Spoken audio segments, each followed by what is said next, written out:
Bom, na nossa aula de hoje a gente vai falar sobre o gênero textual lenda, tá? Que tá no início do 5º capítulo, que nós começamos hoje, na página 166. Então, olha só. 6º ano eu expliquei que na nossa última videoaula, nós íamos fazer 2 vídeos por semana, para que a gente pudesse, de melhor forma, contemplar o seu livro e você poder fazer esse acompanhamento aí das páginas, das atividades, da gramática, tá bom? Então, a gente vai trabalhar um pouco sobre interpretação de texto e vamos passar para a gramática. O nosso primeiro contato aí com o gênero vai ser essa lenda da Palmeira dos Índios, tá? Que traz pra gente uma narrativa, como nós já falamos lá atrás, até em redação, sobre essa questão fantasiosa, sobre essa importância da narrativa, da transmissão de tradição oral dos nossos antepassados. Mas não necessariamente a gente fala sempre que lenda é algo mentiroso, né? Ou uma questão só ficcional.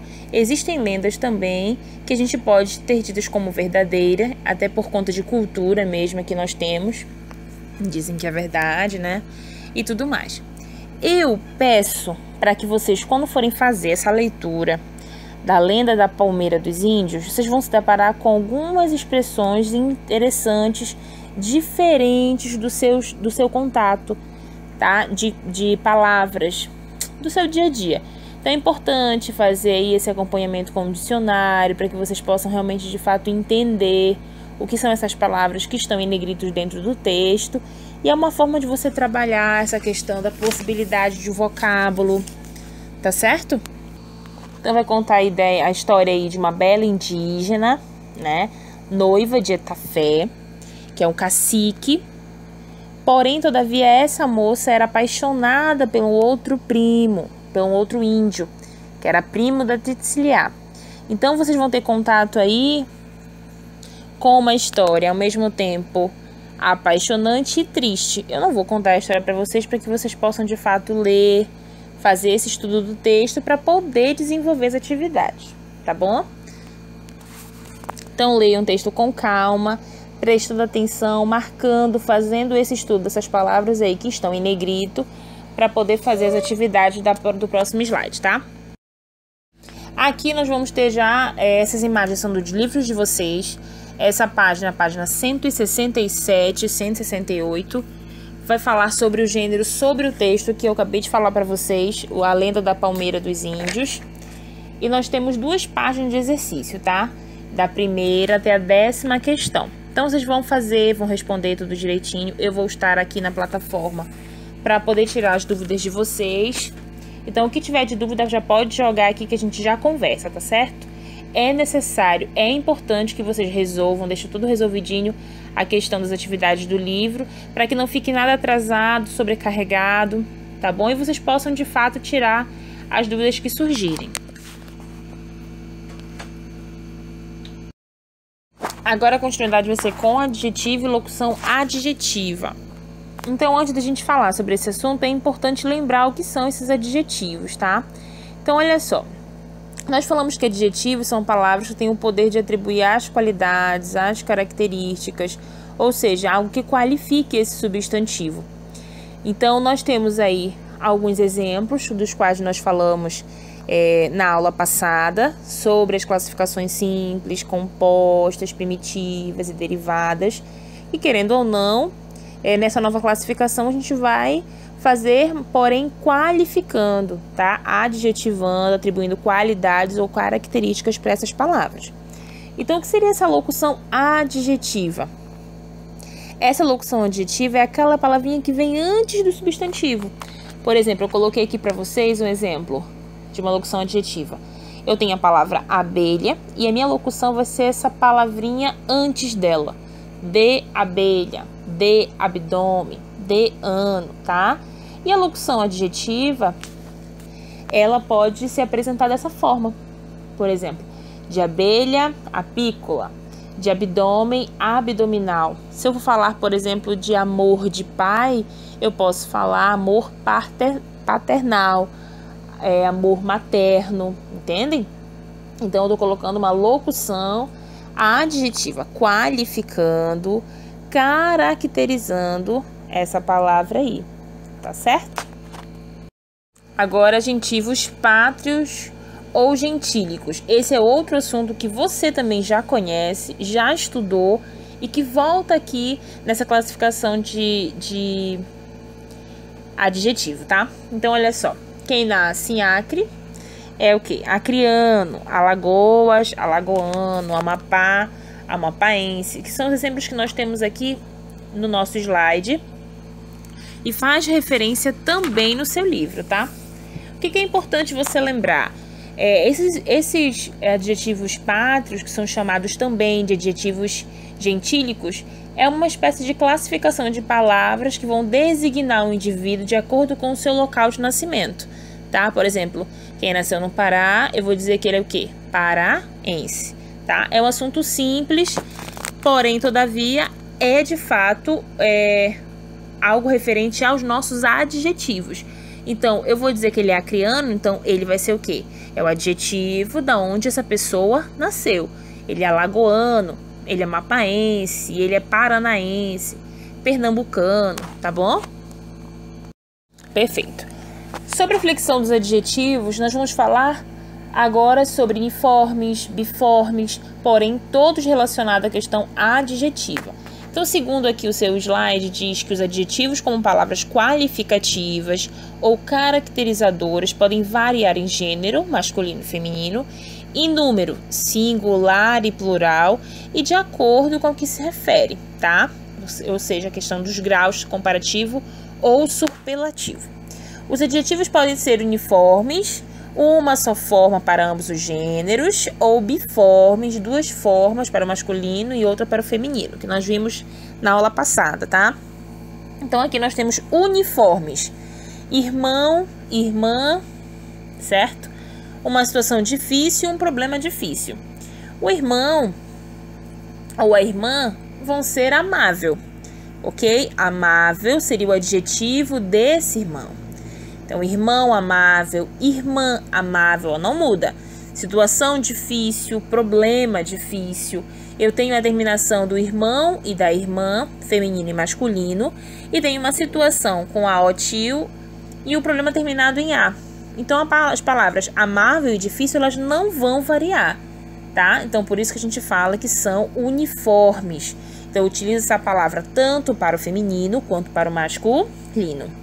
Biformes. Vai variar um gênero da mesma forma com um substantivo para a forma simples, na forma composta para o último elemento. Por exemplo, o pequeno príncipe tinha um irmão gêmeo. A pequena princesa tinha uma irmã gêmea. Então, eu vou fazer o quê? Fazer essa organização para que eu tenha essa expressão frásica tanto da forma masculina quanto da forma feminina. Eu não tenho como ter uma princesa e um príncipe para menino e para menina. Então, o menino vai ser o príncipe, a menina vai ser a princesa. Irmão gêmeo, irmã gêmea. Eu tenho aí uma adequação para a minha expressão feminina e uma adequação para a minha expressão masculina. O preconceito cristão era seguido naquela casa. A religião cristã era seguido naquela casa. Então, faço uma adequação aí, tá? O vizinho valentão se desculpou por suas atitudes. A vizinha valentona se desculpou por suas atitudes. Por esse motivo é o quê? Biforme, tanto para o masculino quanto para o feminino. O menino órfão guardou para si os ensinamentos dos pais. A menina órfã guardou para si os ensinamentos dos pais, tá bom? Tá certo? Aqui, flexão de números. Lembra que flexão de números vai fazer referência à questão do meu plural e do meu singular, tá? Então, flexão de números dos adjetivos simples segue as mesmas regras indicadas para os substantivos. O pequeno príncipe tinha irmão gêmeo. Aí eu tenho uma estrutura frásica no singular, tá? Os pequenos príncipes tinham irmãos gêmeos. Eu tenho a mesma frase, mas agora eu fiz ela no plural, certo? Então, eu tenho apenas o acréscimo aí do S. A pequena princesa tinha irmã gêmea. As pequenas princesas tinham irmãs gêmeas. O preceito cristão era seguido naquela casa. Os preceitos cristãos eram seguidos naquela casa. A atitude cristã orientava seus passos. As atitudes cristãs, olha aí o acréscimo do S, orientavam seus passos. O vizinho valentão se desculpou por suas atitudes. Os vizinhos valentões se desculparam por suas atitudes. A vizinha valentona se desculpou por suas atitudes. As vizinhas valentonas se desculparam por suas atitudes. Então você percebe que não há muita modificação aí de estrutura quando eu passo para o meu plural, certo? Eu só tenho um acréscimo aí do meu S. Vamos lá falar sobre flexão de grau. Aqui nós vamos falar sobre flexão de grau no grau comparativo de superioridade, de inferioridade, de igualdade e os meus superlativos, tá? Então aqui diz o seguinte: a flexão de grau dos adjetivos podem se dar comparando uma qualidade para dois ou mais seres. Então aqui eu tenho o comparativo de superioridade. O que eu vou usar quando eu for fazer um comparativo de superioridade? Eu vou utilizar aí uma palavrinha, mais, que, do que, certo? Para poder mostrar que existe aí uma superioridade entre dois seres ou duas, o quê? Ou mais qualidades. O príncipe era mais amoroso do que o irmão, tá? Essas palavrinhas que estão aí são para te ajudar, para auxiliar nessa utilização, para você deixar claro na expressão da sua frase que você quer fazer uma diferença de superioridade entre dois seres, tá? Os irmãos eram mais amorosos que ou do que inteligentes. Na letra B, vai ser uma comparação de inferioridade. Então, eu vou utilizar o meu menos. É o adjetivo que, do que. Ó. O príncipe era menos amoroso que o irmão, ou do que o irmão. Os irmãos eram menos amorosos que, né, inteligentes, ou do que inteligentes. Comparativo de igualdade. Aí eu vou fazer o quê? Uma igualdade entre dois seres. O príncipe era tão amoroso quanto o irmão, ou os irmãos eram tão amorosos ou como inteligentes. Quando eu utilizo essa conjunção quanto ou como, eu estou fazendo aí um comparativo de igualdade entre esses dois seres, tá certo? Então, olha, ó, em cada um desse A, B e C, eu tenho as conjunções certinhas aí para poder mostrar aquilo que eu quero expressar. Se for comparativo de superioridade, eu utilizo mais, né? Mais. Se for de inferioridade, menos. Se eu uso o comparativo de igualdade, eu utilizo tão, quanto ou como, tá bom? Sobre essa questão superlativa, absoluta, sintética e analítico, nós vamos utilizar a mesma ideia daquilo que a gente falamos lá na outra aula sobre a questão do analítico e do sintético, tá? Mas aqui nós vamos falar sobre superlativo absoluto analítico e superlativo absoluto sintético, porque se trata de adjetivo, flexão de grau de adjetivo. Então, olha só, no superlativo absoluto analítico, você vai utilizar, por exemplo, de verbo mais adjetivo. O príncipe é muito ou o quê? Extremamente amigável, bastante amigável, certo? Eu não utilizo aquela forma da palavra de uma forma exagerada. Eu vou ou ela mais articulada, mostrando que de fato é algo maior. Olha aqui embaixo. A princesa é muito inteligente, ou é extremamente delicada, ou é pouco, ou é bastante. A mesma frase, por exemplo, que eu vou utilizar no meu sintético, eu coloco: o príncipe é inteligentíssimo, ou a princesa era delicadíssima, certo? Eu vou usar aí os sufixos aos adjetivos, né? Então, eu tenho aí o acréscimo do íssimo para poder marcar o sintético. E isso aí para vocês pode ser até uma dica para poder lembrar na hora de fazer essa classificação.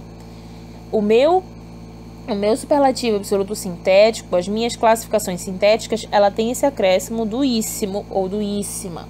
E no analítico não, eu coloco pouco delicada, ou bastante delicada, ou extremamente amigável, tá bom? Os graus comparativos de superioridade e superlativo, bom, mal, grande, pequeno, são formados da seguinte maneira. Então, quando eu for colocar, por exemplo, o comparativo de superioridade, eu vou colocar o bom, o melhor, o mal, o pior, o grande, o maior, o pequeno ou o menor.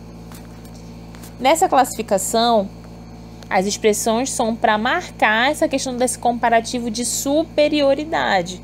Não posso esquecer isso, tá bom? Que é realmente para mostrar que eu estou fazendo algo para deixar superior um ser ao outro. E o superlativo absoluto vai ser esse bom, ótimo, mal, péssimo, grande, máximo, pequeno, mínimo, tá bom? Mas calma que a gente vai ver isso de forma tranquila. Nós falamos agora, nós tivemos contato com essas classificações, essas flexões de grau, tá? Nessa semana nós vimos de duas formas. E essa questão de comparativo de inferioridade, superlativo absoluto sintético, isso confunde um pouquinho mesmo. A gente tem que ter cuidado na hora de estruturar, mas a gente vai fazer os exercícios, vocês vão tirar as dúvidas e a gente vai esclarecendo aos poucos. Tudo bem? Vamos lá falar dos nossos exercícios. É importantíssimo que vocês resolvam as atividades para que a gente possa identificar a dificuldade sobre o conteúdo, para que a gente possa esclarecer aquilo que você está com dúvidas, ou de repente entender de uma forma mais fácil, ou tia, eu não consegui compreender muito isso ou muito aquilo. Por esse motivo, nós vamos fazer de uma forma diferente agora. Então, no final de cada aula, eu listo, eu coloco as atividades no meio dos slides, mas eu especifico quais são as atividades que vocês vão precisar fazer. E nós vamos fazer no nosso horário de aula, para que assim vocês possam ter esse suporte no momento de vocês fazerem a atividade, tá bom? Então tá aqui listado as atividades, a importância de executar para que a gente possa fazer as correções, tá certo? Porque eu vou dar sempre uma semaninha aí para que vocês possam resolver essas atividades e não deixar acumular muito, né? Senão fica ruim, tá bom? Então façam direitinho e podem contar comigo aqui mesmo para a gente poder tirar as nossas dúvidas na aula de hoje. Beijo grande e até a próxima!